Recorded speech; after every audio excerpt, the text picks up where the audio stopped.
Well, yeah, the real source of instability, I think, in the world right now, the economic instability is America. Almost all the real providers, I'm sure there are exceptions, almost all the companies that are adopting AI not as like a form of self-pleasuring, but as an operational, all are actually in America.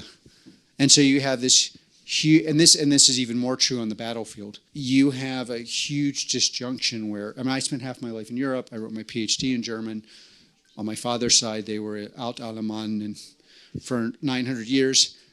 You have this huge disjunction. So the disjunction in America is a lot of the GDP growth is going to be powered by software that works. Software is transformational, what we call AI, not just large language models, and your ability to implement them.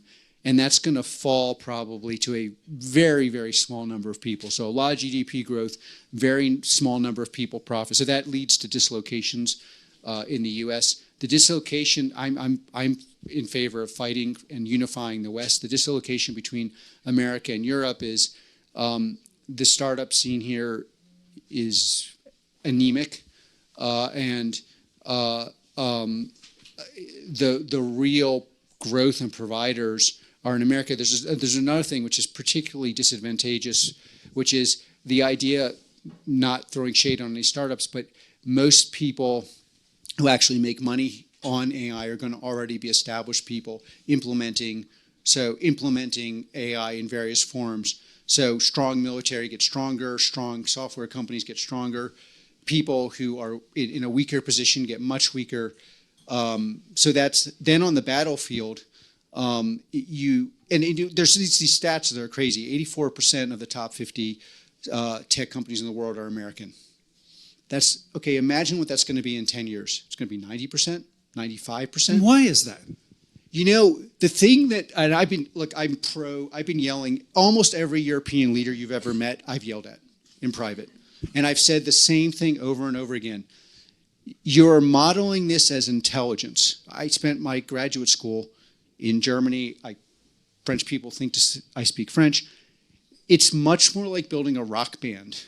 Like, this is a band thing. And like, you have to, and like, it's just, if you're building a rock band and the rock band happens to produce technology, America's very good at building rock bands. And like, part of it is you need a narrative. Part of it is, there's a religious element. We're Calvinists. We see a unification of good and success. My Lutheran brethren, or like, success is obviously not linked to you've done something right. So you're saying the Europeans are the Lutherans. Well, I mean, Germanic, there's Lutherans, but like Germanic culture is basically Lutheran. I mean, we have the Swiss, it's a huge in contradistinction. It's a Calvinist culture. Basically, we have the Dutch, they're Calvinists. But as a generalization, we associate moral integrity and winning as being intertwined. We're very good at playing in groups, we're not as focused on like the person is smarter and stealing, like not sharing information. And then we're very focused. Like for 10 years, people would yell at us at Pallantier, "You're not a company, you're a cult." And what I would throw back at companies now is, "You're not a cult." Like, we are believers. Like, we have these products we built that are now decisive on the battlefield. Our U.S. commercial product is inarguably the most successful actual implementation of these things. We have a terrible sales force. We're growing so much. We have someone here. I was like, "Sorry, you can't leave America anymore. We have to rebuild the whole company." He's really upset because he wants to ski and meet nice people. Sorry. And you can do it in America. But it's like it, and then it's compounding this like thing, like we're always critiqued for being artificial, but you could also say we're adaptive. So you try 50 things, they work, they move on. It compounds into GDP advantage. If you just rough math, these are just rough math numbers, but U.S. GDP grew 60%. California GDP, like 61 to 91, was like 160% rough numbers, 110% in the last 30 years. You could see California's GDP going up to 200%. Of course, it only goes to a small number of people. What's going to happen in France and Germany?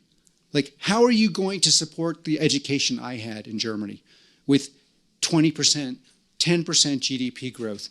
And you just like, and then on the military front, we've got to start actually working together. Like, we have all these things. Why aren't we sharing them? Why can't they be shared? So it's just this massive dislocation after this. But it is really, the experience of dislocation is going to be very different for U.S., very different from Now, the purpose of Palantir is to fight for the West.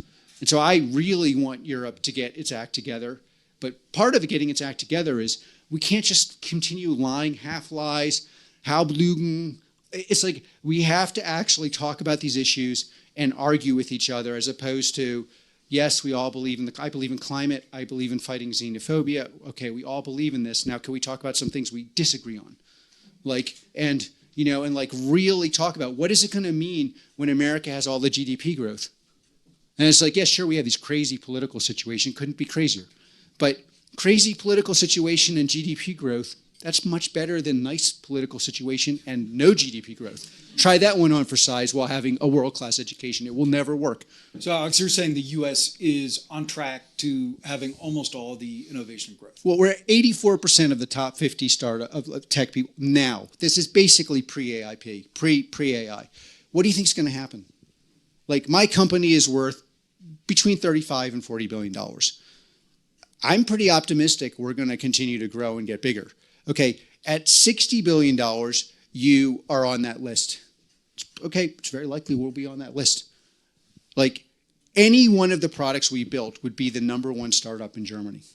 Any one of them, we have 5. Our least successful product would be, so it's like, and if you are yeah. Alex, you're one of the great entrepreneurs in history, a great startup investor. Now you're one of the giants. As we look at AI, what is the opportunity for venture-backed startups versus the giants? I'm actually very aligned with the venture community. I spent all my life hating the venture people because obviously there's a lot to hate. But but I'm very aligned with them on like Israel stuff right now because they know it's a strong tech company and I believe they're a part of the West and we should fight for them. But the companies that are doing well or in intermediate and large are going to get almost all the value. And I would be very careful if you're considering going to a small AI company. Think about it a lot. How do you feel about the big getting bigger? Getting much bigger. I'm actually an economic progressive. So I think the real issue is, well, what do we do to take care of the people who aren't participating? But I think it's a fact that the big and the intermediate big are going to get much bigger. But so there's always a tendency, and you'll see this, what you'll see in the U.S. tech community is it's like half lies that somehow turn you into a product that, don't make any sense. And you notice that you're being a little more miserable, but they kind of work. Or you'll find people that bend their moral narrative. So what I'm doing is good. So I know what Palantir is doing is crucial to the world, especially on the battlefield. And I love the American GDP story because I, in all modesty, think there's not much good in this world without America being strong. Okay.